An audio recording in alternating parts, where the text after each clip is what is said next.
আসসালামু আলাইকুম। আগামী সোমবার বাগের বাড়ি নৌকা বাইচ, আর সেই নৌকা বাইচ উপলক্ষে আমাদের কাউনহালা গ্রামের নৌকাটি টানে ওঠানো হচ্ছে। কারণ প্রতিটি নৌকা বাইচের আগে নৌকাতে অনেকগুলো কাজ থাকে। কাউনহালা গ্রামের জটু শেখের স্মৃতি, মুরহুম কুদ্দুস শেখের নৌকা। বর্তমানে নৌকাটি তত্ত্বাবধান করে মুরহুম কুদ্দুস শেখের ছেলে শওকত আলী শখেন মিয়া। যাই হোক, আগামী সোমবার সকলের আমন্ত্রণ রইল বাগের বাড়ি নৌকা বাইচের। প্রতিটি নৌকা বাইচার আগে এই নৌকাগুলো টানে উঠিয়ে একটু শুকানোর প্রয়োজন হয়, আর তারই ধারাবাহিকতায় আজকে আমরা নৌকাটি টানে উঠাচ্ছি।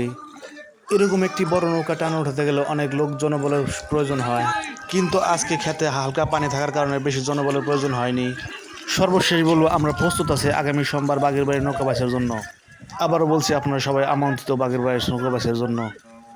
এই ছিল আজকে আমাদের ছোট্ট ব্লগ। আপনাদের দেখালাম কীভাবে নৌকা কোনো একটা বাইচের আগে টানে ওঠানো হয়। সকলের জন্যই শুভকামনা রইল। ইনশাল্লাহ দেখা হবে আগামী সোমবার বাগের বাইচ নৌকা বাইচে। এ পর্যন্ত সকলে ভালো থাকেন। আল্লাহ হাফেজ।